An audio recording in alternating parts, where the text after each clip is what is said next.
അധ്യായം 4. വർഷങ്ങൾക്കിപ്പുറം അൽവരിക് ഭൂമിയിൽ തിരിച്ചെത്തുന്നു. തങ്ങളെ സംരക്ഷിച്ചുകൊണ്ട് കാവൽ നിന്ന ആ വനത്തിലൂടെ അൽവരിക്കും ലിറാസലും തിരികു നടന്നു. ഗാഠനിദ്രയിലാണ്ട കവികളുടെ ഭാവനയുടെ വിദൂരതയിൽ മാത്രം വിരിയുന്ന ആ പൂക്കളെയും പുൽത്തകിടികളെയും ലിറാസൽ അവസാനമായി ഒന്നുകൂടി തിരിഞ്ഞുനോക്കി. എന്നിട്ട് അൽവരിക്കിനോട് വേഗം മുന്നോട്ടു പോകാൻ പറഞ്ഞു. താൻ മാന്ത്രികതയിൽ നിന്ന് മോചിപ്പിച്ച മരങ്ങളെ കടന്നുപോകുന്ന വഴി അവൻ തിരഞ്ഞെടുത്തു. എന്നാൽ വഴി തിരഞ്ഞെടുത്ത് സമയം കളയാൻ പോലും അവൾ അവനെ അനുവദിച്ചില്ല. പാട്ടുകളിൽ മാത്രം കേട്ടിട്ടുള്ള ആ കൊട്ടാരത്തിൽ നിന്ന് എത്രയും പെട്ടെന്ന് ദൂരേക്ക് പോകാൻ അവൾ അവനെ നിർബന്ധിച്ചുകൊണ്ടേയിരുന്നു. അൽവരിക്കിന്റെ വാൾ തീർത്ത ഭാവനയുടെയോ പ്രണയത്തിന്റെയോ തിളക്കമില്ലാത്ത ആ അതിർത്തിക്കപ്പുറത്തുനിന്ന് മറ്റു മരങ്ങൾ അവർക്കുനേരെ മെല്ലെ നടന്നുവരാൻ തുടങ്ങി. മാന്ത്രികത നഷ്ടപ്പെട്ട് നിർജീവമായ ശാഖകൾ താഴ്ത്തിക്കിടന്ന തങ്ങളുടെ കൂട്ടുകാരെ അവർ വിചിത്രമായി നോക്കിക്കൊണ്ടിരുന്നു. അടുത്തേക്ക് വന്നുകൊണ്ടിരുന്ന ആ മരങ്ങൾക്കുനേരെ ലിറാസൽ കൈ ഉയർത്തി. അവയെല്ലാം നിശ്ചലമായി. പിന്നെ മുന്നോട്ടു വന്നില്ല. എന്നിട്ടും വേഗം പോകാൻ അവൾ അൽവരിക്കിനെ പ്രേരിപ്പിച്ചുകൊണ്ടേയിരുന്നു. തന്റെ അച്ഛൻ ആ വെള്ളിക്കോപുരങ്ങളിൽ ഒന്നിന്റെ ഓടിൽ തീർത്ത പടവുകൾ കയറുമെന്ന് അവൾക്കറിയാമായിരുന്നു. അദ്ദേഹം താമസിയാതെ ഒരു ഉയർന്ന ബാൽക്കണിയിൽ വരുമെന്നും അവിടെ നിന്നൊരു മന്ത്രം ഉരുവിടുമെന്നും അവൾക്ക് ഉറപ്പായിരുന്നു. അദ്ദേഹത്തിന്റെ കാൽപ്പെരുമാറ്റം പടവുകളിൽ മുഴങ്ങിക്കൊണ്ടിരുന്നത് ഇപ്പോൾ ആ കാട്ടിൽ അവർക്ക് കേൾക്കാമായിരുന്നു. എൽഫ്ലാൻഡിലെ മായാത്ത ആ നീലപ്പകലിലൂടെ കാട്ടിനപ്പുറമുള്ള സമതലം കടന്ന് അവർ ഓടി. ഓരോ നിമിഷവും അവൾ പിന്നോട്ടു നോക്കുകയും വേഗം പോകാൻ അൽവരിക്കിനെ ഓർമ്മിപ്പിക്കുകയും ചെയ്തു. 1000 ഓട്ടുപടവുകളിൽ എൽഫ് രാജാവിന്റെ കാൽപാദങ്ങൾ പതിയെ മുഴുങ്ങിക്കൊണ്ടിരുന്നു. ആ സന്ധിയുടെ അതിർത്തിയിലെത്താൻ അവൾ അതിയായി ആഗ്രഹിച്ചു. മങ്ങിയതും പുക നിറഞ്ഞതുമായിരുന്നു ആ അതിർത്തി. 100ാമത്തെ തവണയും അവൾ തിളങ്ങുന്ന ഗോപുരങ്ങളിലെ ബാൽക്കണികളിലേക്ക് നോക്കിയപ്പോൾ പാട്ടുകളിൽ മാത്രം കേട്ടിട്ടുള്ള ആ കൊട്ടാരത്തിനു മുകളിൽ ഒരു വാതിൽ തുറക്കുന്നത് കണ്ടു. അവൾ അയ്യോ എന്ന് അൽവരിക്കിനോട് വിളിച്ചു പറഞ്ഞു. എന്നാൽ അതേ നിമിഷം നമുക്ക് പരിചിതമായ വയലുകളിൽ നിന്ന് കാട്ടുപനിനീറിന്റെ ഗന്ധം അവരെ തേടിയെത്തി. അൽവരിക്കിന് ക്ഷീണം തോന്നിയില്ല, കാരണം അവൻ ചെറുപ്പമായിരുന്നു. അവൾക്കും ക്ഷീണമില്ലായിരുന്നു, കാരണം അവൾക്ക് പ്രായമുണ്ടായിരുന്നില്ല. അവൻ അവളുടെ കൈ പിടിച്ചു മുന്നോട്ടു കുതിച്ചു. എൽഫ് രാജാവ് തന്റെ താടിയുയർത്തി ഒരിക്കൽ മാത്രം ഉച്ചരിക്കാൻ കഴിയുന്ന ആ മന്ത്രം ചൊല്ലാൻ തുടങ്ങിയതും അവർ സന്ധിയുടെ അതിർത്തി കടന്നു. ആ മന്ത്രം ലിറാസൽ ഉപേക്ഷിച്ചു പോന്ന ലോകത്തെ പിടിച്ചുകുലുക്കി. നമുക്ക് പരിചിതമായ വയലുകൾ കണ്ടപ്പോൾ ലിറാസലിന് അത്ഭുതം തോന്നി. അതിന്റെ ഭംഗി അവളെ സന്തോഷിപ്പിച്ചു. വൈക്കോൽ കൂനകൾ കണ്ട് അവൾ ചിരിച്ചു. അവയുടെ രൂപം അവൾക്ക് കൗതുകമായി. ഒരു വാനമ്പാടി പാടുന്നുണ്ടായിരുന്നു. ലിറാസൽ അതിനോട് സംസാരിച്ചു. എന്നാൽ പക്ഷിക്കൊന്നും മനസ്സിലായെന്ന് തോന്നിയില്ല. എങ്കിലും അവൾ നമ്മുടെ വയലുകളിലെ മറ്റു കാഴ്ചകളിലേക്ക് തിരിഞ്ഞു. കാരണം എല്ലാം അവൾക്ക് പുതിയതായിരുന്നു. അവൾ ആ വാനമ്പാടിയെ മറന്നു. വിചിത്രമെന്ന് പറയട്ടെ, അത് നീലമണിപ്പൂക്കളുടെ കാലമായിരുന്നില്ല. ഫോക്സ് ഗ്ലൗവ് പൂക്കൾ വിരിഞ്ഞു നിന്നിരുന്നു. മെയ് മാസത്തിലെ പൂക്കൾ കൊഴിഞ്ഞുപോയിരുന്നു. കാട്ടുപനിനീർ പൂക്കൾ എല്ലായിടത്തും പൂത്തുനിന്നു. ഇതെങ്ങനെ സംഭവിച്ചുവെന്ന് അൽവരിക്കിന് ഒരിക്കലും മനസ്സിലായില്ല. പ്രഭാതമായിരുന്നു. സൂര്യകിരണങ്ങൾ നമ്മുടെ വയലുകൾക്ക് ഇളം നിറങ്ങൾ നൽകി. ഭൂമിയിലെ ഓരോ സാധാരണ ദിവസത്തിലെയും പരിചിതമായ കാഴ്ചകളിൽ പോലും ആരും വിചാരിക്കാത്തത്ര സൗന്ദര്യം ലിറാസൽ കണ്ടെത്തി. അവൾ അത്രയധികം സന്തോഷവതിയായിരുന്നു. അവളുടെ അത്ഭുതം നിറഞ്ഞ നിലവിളികളും ചിരികളും കേട്ട് സാധാരണ വെണ്ണപ്പൂക്കൾക്ക് താൻ ഇതുവരെ കാണാത്തൊരു സൗന്ദര്യമുണ്ടെന്നും വണ്ടികൾക്ക് താൻ ചിന്തിക്കാത്തൊരു കൗതുകമുണ്ടെന്നും അൽവരിക്കിന് തോന്നാൻ തുടങ്ങി. ഓരോ നിമിഷവും ഭൂമിയുടെ നിധികളിൽ നിന്ന് ഓരോന്ന് അവൾ സന്തോഷത്തോടെ കണ്ടെത്തിക്കൊണ്ടിരിക്കുന്നത് അവ അത്രയും മനോഹരമാണെന്ന് അവൻ മുൻപറിഞ്ഞിരുന്നില്ല. കാട്ടുപനിനീറിനേക്കാൾ ലോലമായൊരു സൗന്ദര്യം അവൾ നമ്മുടെ വയലുകൾക്ക് നൽകുന്നത് അവൻ നോക്കി നിന്നപ്പോൾ അവളുടെ മഞ്ഞുകൊണ്ടുള്ള കിരീടം അലിഞ്ഞുപോയി. അങ്ങനെ പാട്ടുകളിൽ മാത്രം കേട്ടിട്ടുള്ള ആ കൊട്ടാരത്തിൽ നിന്ന് കാലം മായാത്ത ഭൂമിയിലെ പരിചിതമായ വയലുകൾ താണ്ടി അവൾ അൽവരിക്കിനൊപ്പം സന്ധ്യയോടെ അവന്റെ വീട്ടിലെത്തി.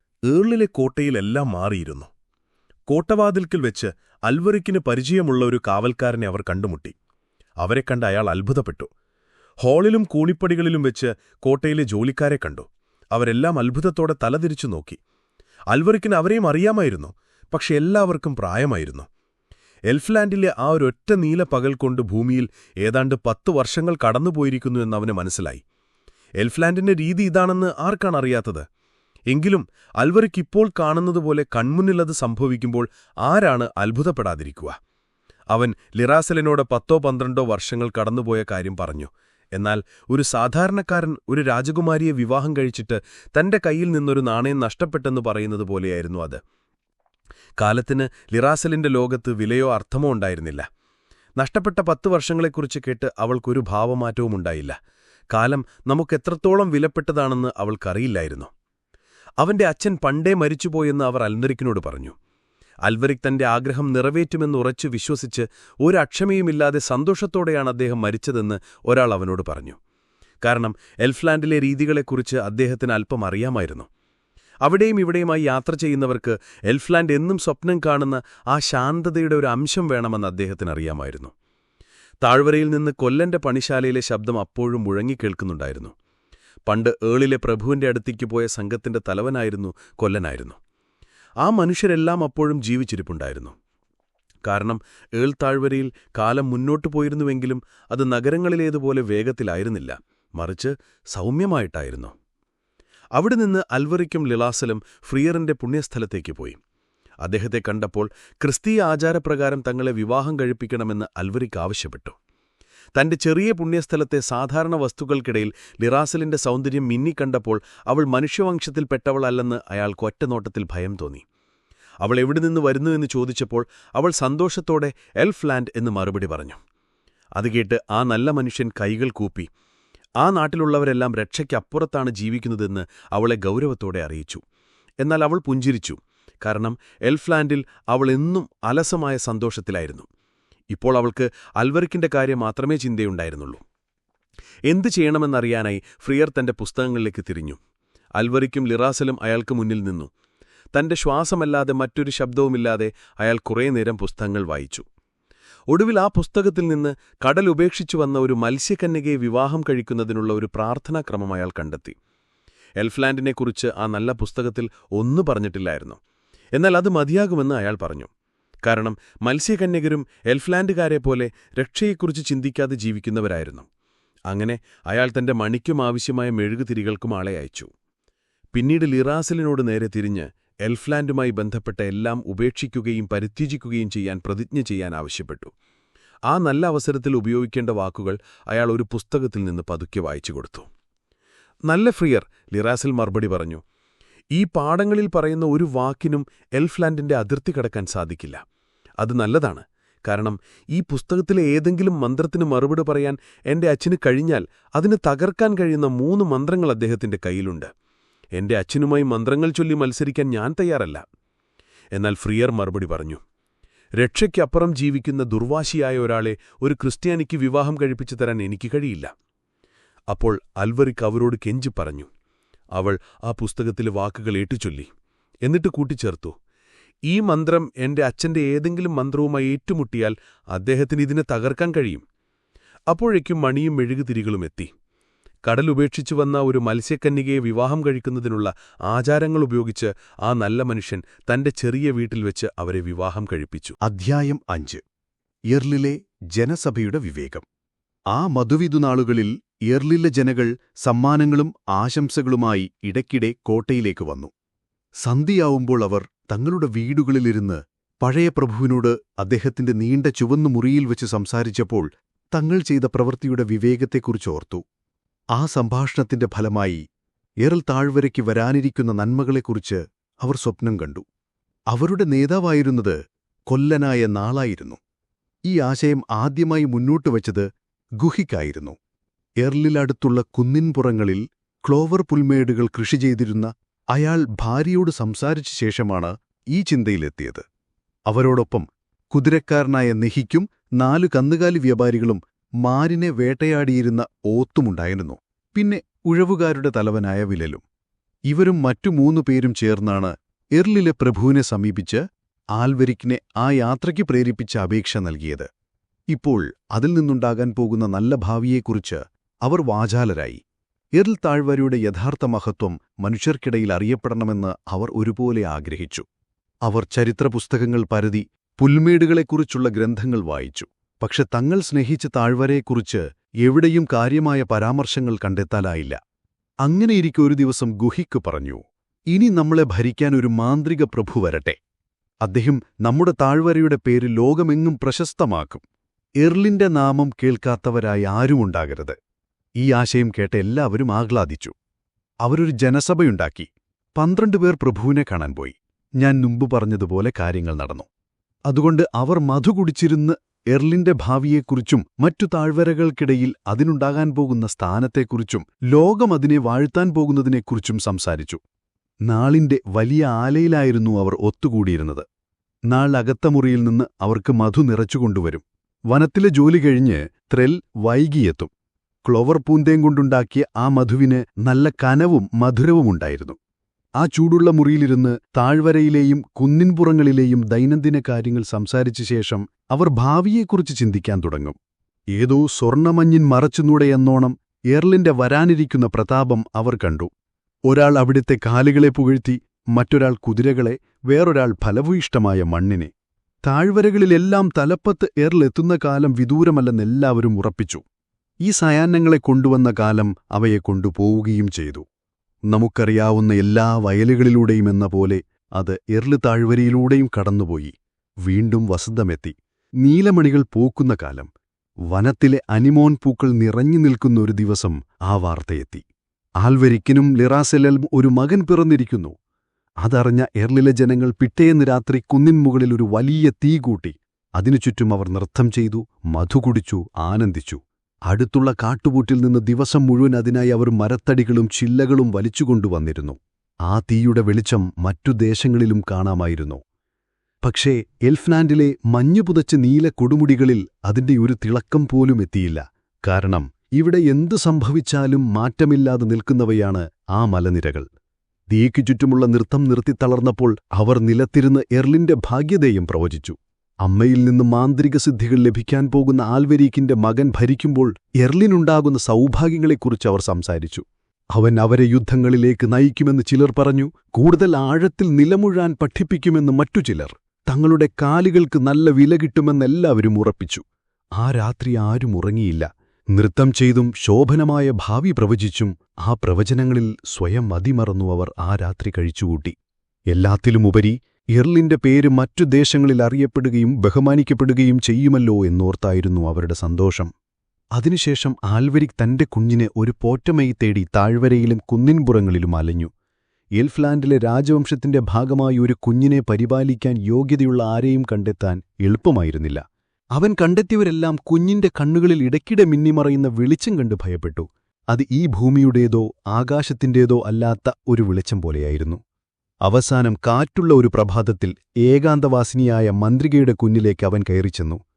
ശാപവാക്കുകളോ അനുഗ്രഹങ്ങളോ നൽകാനില്ലാതെ വെറുതെ തന്റെ വാതിൽക്കലിരിക്കുകയായിരുന്നു അവൻ. എന്താ? മന്ത്രവാദിനി ചോദിച്ചു. ആ വാൾ നിനക്ക് ഭാഗ്യം കൊണ്ടുവന്നോ? അന്ത്യം കാണാതെ എന്തു ഭാഗ്യമാണ് കൊണ്ടുവന്നതെന്ന് ആർക്കറിയാം? ആൽവരിക് പറഞ്ഞു. അവന്റെ ശബ്ദം ക്ഷീണിച്ചിരുന്നു. കാരണം കാലം അവനെ തളർത്തിയിരുന്നു. എൽഫ്ലാൻഡിലേക്ക് യാത്ര പോയ ആ ദിവസം എത്ര വർഷങ്ങളാണ് തന്നിലൂടെ കടന്നുപോയതെന്ന് അവൻ ഒരിക്കലും അറിഞ്ഞില്ല. അതേ ദിവസം ഏർലിലൂടെ കടന്നുപോയതിനേക്കാൾ എത്രയോ അധികമായിരുന്നു അത്. അതെ, മന്ത്രവാദിനി പറഞ്ഞു. അന്ത്യം നമ്മളല്ലാതെ മറ്റാരാണറിയുന്നത്? മന്ത്രവാദിനി അമ്മേ, ആൽവരിക് തുടർന്നു. ഞാൻ എൽഫ്ലാൻഡിലെ രാജാവിന്റെ മകളെ വിവാഹം കഴിച്ചു. അതൊരു വലിയ നേട്ടം തന്നെ, വൃദ്ധ പറഞ്ഞു. മന്ത്രവാദിനി അമ്മേ, ഞങ്ങൾക്കൊരു കുഞ്ഞുണ്ട്. അവനെ ആര് പരിപാലിക്കും? അതൊരു മനുഷ്യസാധ്യമായ ജോലിയല്ല, മന്ത്രവാദിനി മറുപടി നൽകി. മന്ത്രവാദിനി അമ്മേ, നിങ്ങൾ ഏറൽ താഴ്വരയിലേക്ക് വന്ന് അവനെ പരിപാലിക്കാമോ? കോട്ടയിലെ പോറ്റമ്മയാകാമോ? കാരണം ഈ വയലുകളിലൊന്നും എൽഫ്ലാൻഡിലെ കാര്യങ്ങളെക്കുറിച്ച് അറിയാവുന്നവരായി നിങ്ങളല്ലാതെ മറ്റാരുമില്ല. രാജകുമാരിക്കറിയാം, പക്ഷേ അവൾക്ക് ഭൂമിയിലെ കാര്യങ്ങളെക്കുറിച്ചൊന്നും അറിയില്ല. വൃദ്ധയായ മന്ത്രവാദിനി പറഞ്ഞു.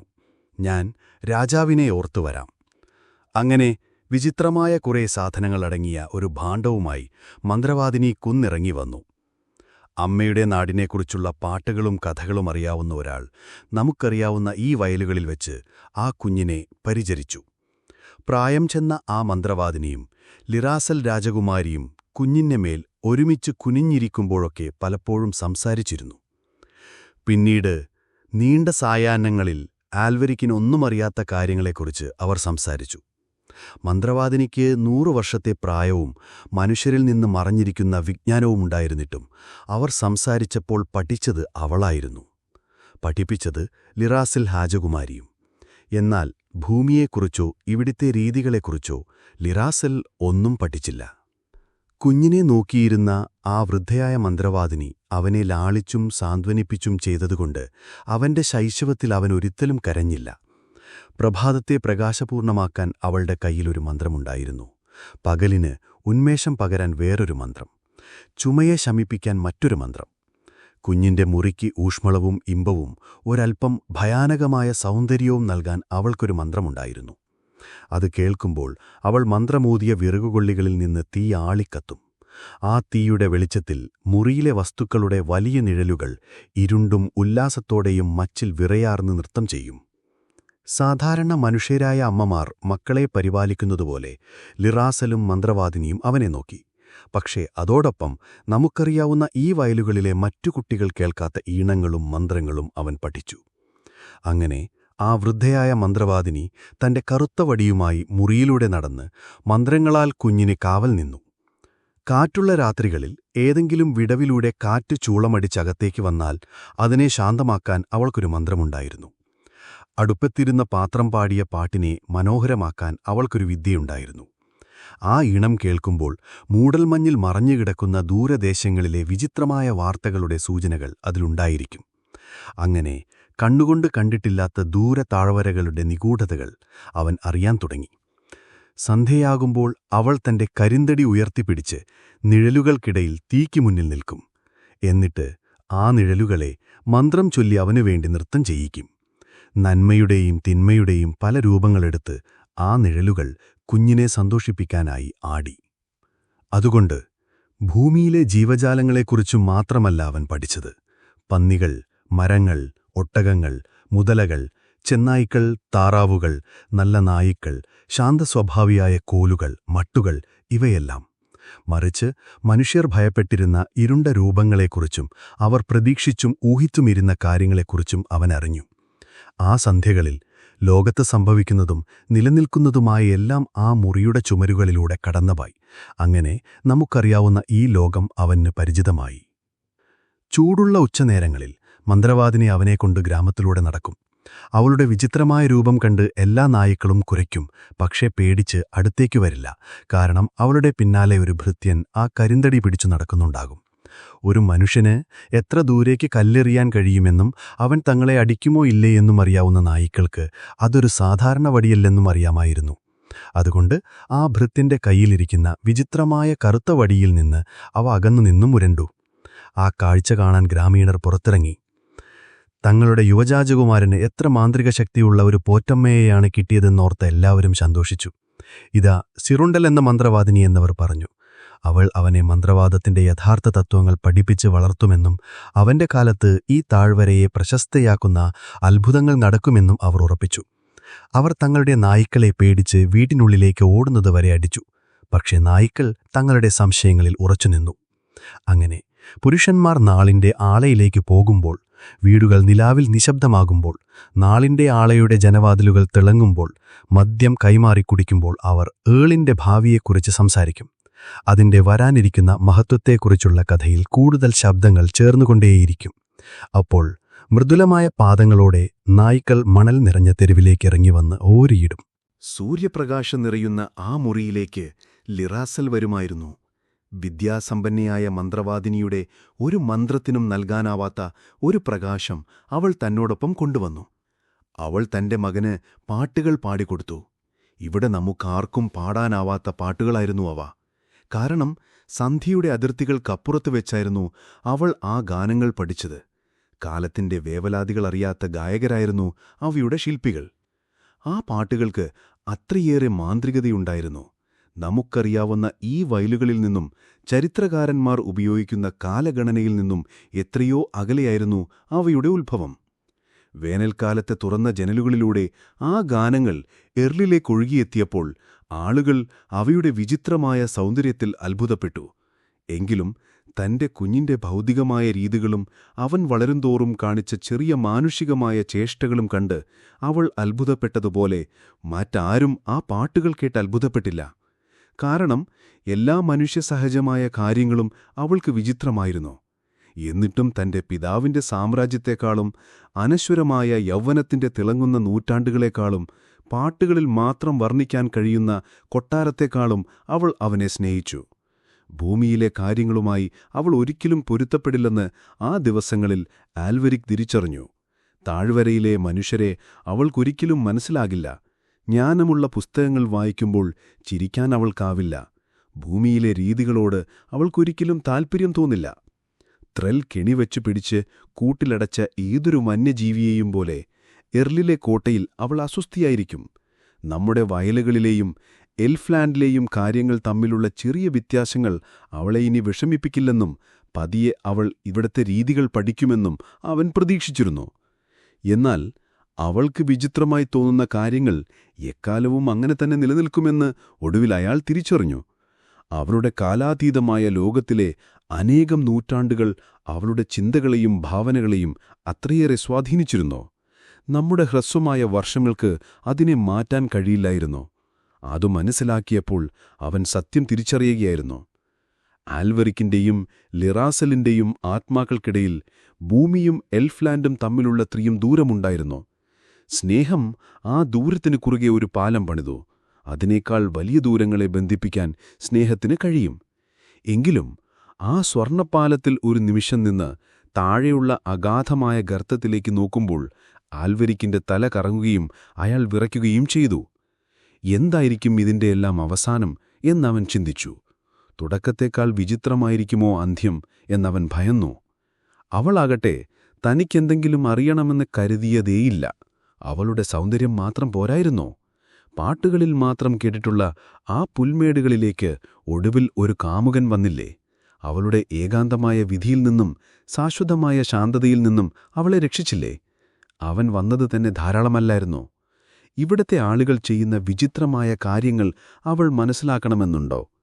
അവൾക്ക് വഴിയിൽ നൃത്തം ചെയ്യാനും ആടുകളോട് സംസാരിക്കാനും മരണവീടുകളിൽ ചിരിക്കാനും രാത്രിയിൽ പാടാനും പാടില്ലേ?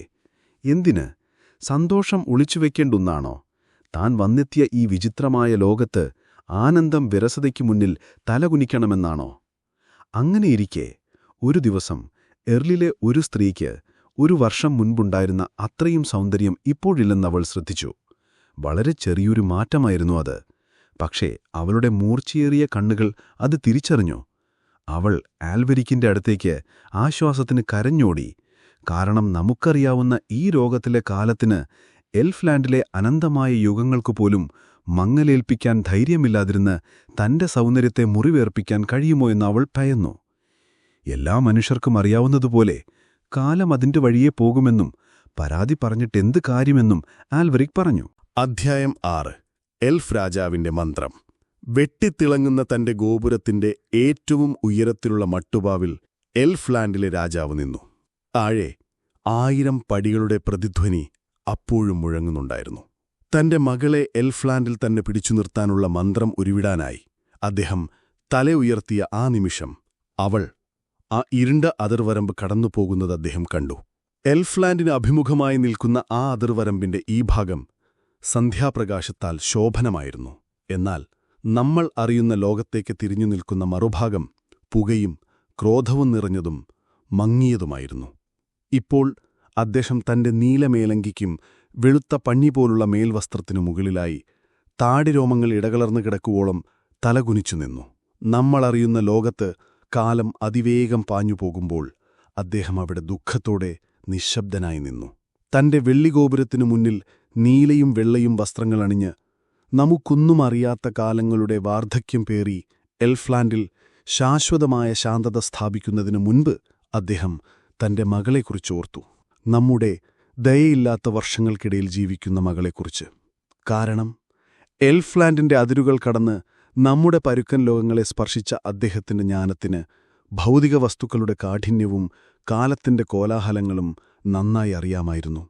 അദ്ദേഹം അവിടെ നിൽക്കുമ്പോൾ തന്നെ സൗന്ദര്യത്തെ ആക്രമിക്കുന്ന വർഷങ്ങളും ആത്മാവിനെ മുറിവേൽപ്പിക്കുന്ന എണ്ണമറ്റ കാഠിന്യങ്ങളും ഇതിനകം തന്റെ മകളെ വലയം ചെയ്തിരിക്കുന്നുവെന്ന് അദ്ദേഹത്തിനറിയാമായിരുന്നു.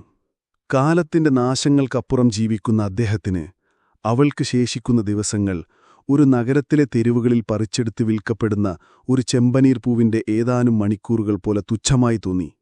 എല്ലാ മർത്യജീവികളുടെയും വിധി ഇപ്പോൾ അവളുടെ മേൽ തൂങ്ങിക്കിടക്കുന്നുണ്ടെന്ന് അദ്ദേഹം മനസ്സിലാക്കി. മർത്യർക്ക് സംഭവിക്കുന്നതുപോലെ അവൾ ഉടനെ നശിച്ചുപോകുന്നതിനെക്കുറിച്ച് അദ്ദേഹം ഓർത്തു.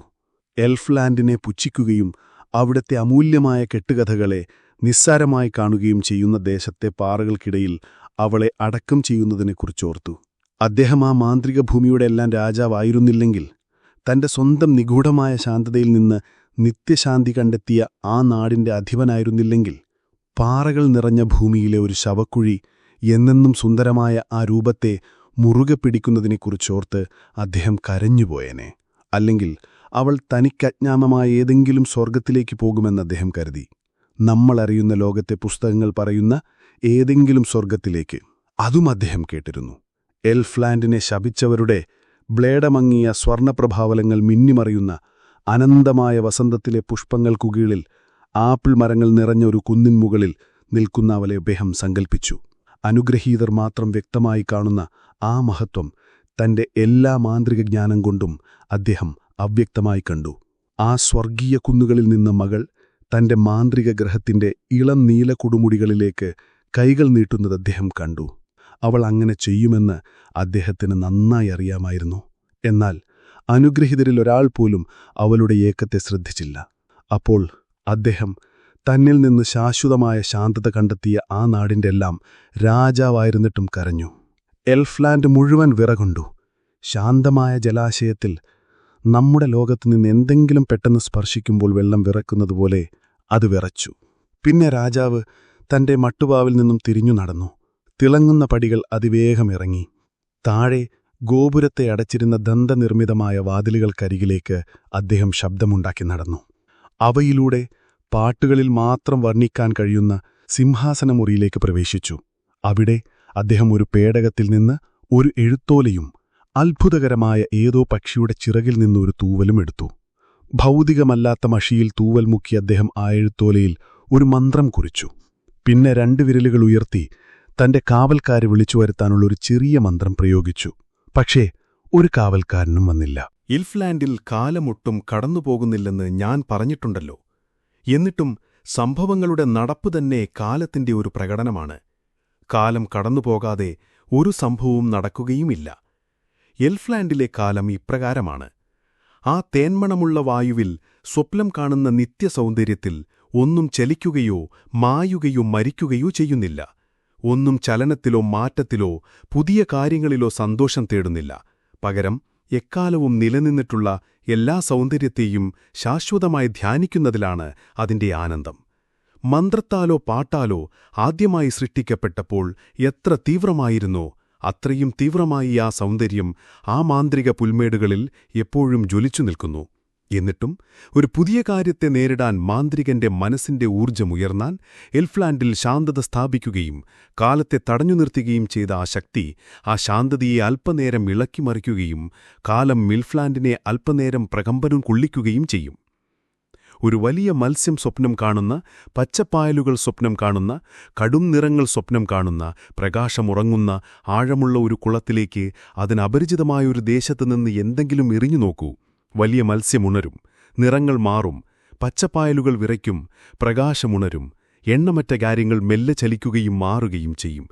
താമസിയാതെ ആ കുളം വീണ്ടും നിശ്ചലമാകും. അൽവരിക് സന്ധ്യാപ്രകാശത്തിന്റെ അതിർത്തി കടന്ന് ആ മാന്ത്രിക വനത്തിലൂടെ കടന്നുപോയപ്പോഴും ഇതുതന്നെയാണ് സംഭവിച്ചത്. രാജാവ് അസ്വസ്ഥനാവുകയും ചലിക്കുകയും ചെയ്തു. എൽഫ്ലാൻഡ് മുഴുവൻ വിറച്ചു. ഒരു കാവൽക്കാരനും വരാത്തത് കണ്ടപ്പോൾ രാജാവ് അസ്വസ്ഥമായ ആ വനത്തിലേക്ക് നോക്കി.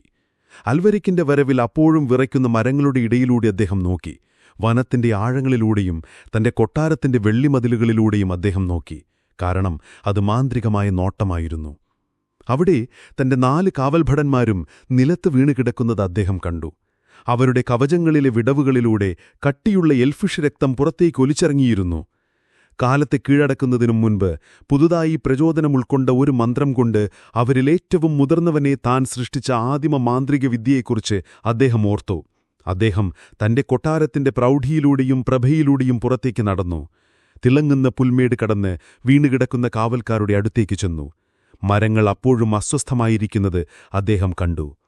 ഇവിടെ മാന്ത്രിക വിദ്യ നടന്നിരിക്കുന്നു, എൽഫ്ലാൻഡ് രാജാവ് പറഞ്ഞു. അങ്ങനെ ഒന്ന് ചെയ്യാൻ കഴിയുന്ന 3 മന്ത്രങ്ങൾ മാത്രമേ അദ്ദേഹത്തിന്റെ പക്കലുണ്ടായിരുന്നുള്ളൂ. അവ ഓരോന്നും ഒരിക്കൽ മാത്രമേ ഉപയോഗിക്കാൻ കഴിയുമായിരുന്നുള്ളൂ. അതിലൊന്ന് തന്റെ മകളെ തിരികെ കൊണ്ടുവരാനായി ഇതിനകം ഓലയിൽ എഴുതിക്കഴിഞ്ഞു. എന്നിട്ടും പണ്ട് തന്റെ മാന്ത്രിക വിദ്യയാൽ സൃഷ്ടിച്ച ആ മുതിർന്ന ഭടന്റെ മേൽ അദ്ദേഹം തന്റെ ഏറ്റവും ശക്തിവാய்ந்த 2ാമത്തെ മന്ത്രം പ്രയോഗിച്ചു. മന്ത്രത്തിന്റെ അവസാന വാക്കുകൾക്ക് ശേഷമുള്ള നിശബ്ദതയിൽ ആ ചന്ദ്രപ്രഭയുള്ള കവചത്തിലെ വിള്ളലുകളെല്ലാം ഒരേ സമയം അടഞ്ഞു. കടും ചുവന്ന രക്തം അപ്രത്യക്ഷമായി. ആ ഭടൻ ജീവനോടെ എഴുന്നേറ്റ് നിന്നു. ഇപ്പോൾ എൽഫാൻഡ് രാജാവിന്റെ കയ്യിൽ നമുക്കറിയാവുന്ന ഏതു മാന്ത്രിക വിദ്യയേക്കാളും ശക്തിവായുന്ന ഒരേയൊരു മന്ത്രം മാത്രം ശേഷിച്ചു. മറ്റേ 3 ഭടന്മാരും മരിച്ചു കിടന്നു.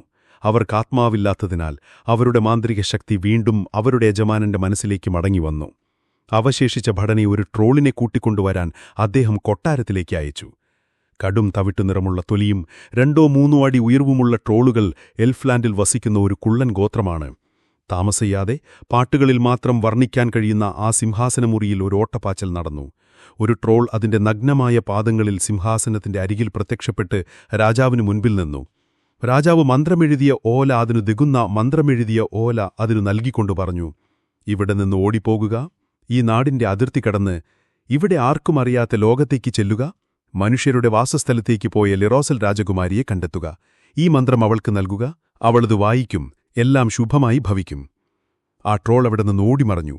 താമസിയാതെ വലിയ ചാട്ടങ്ങളോടെ ആ ട്രോൾ സന്ധ്യാപ്രകാശത്തിന്റെ അതിർത്തിയിലെത്തി. അതോടെ എൽഫ്ലാൻഡിൽ ഒന്നും ചലിച്ചില്ല. പാട്ടുകളിൽ മാത്രം വർണ്ണിക്കാൻ കഴിയുന്ന ആ മനോഹരമായ സിംഹാസനത്തിൽ വൃദ്ധനായ രാജാവ് നിശ്ശബ്ദനായി ദുഃഖിച്ചുകൊണ്ട് അനങ്ങാതെയിരുന്നു.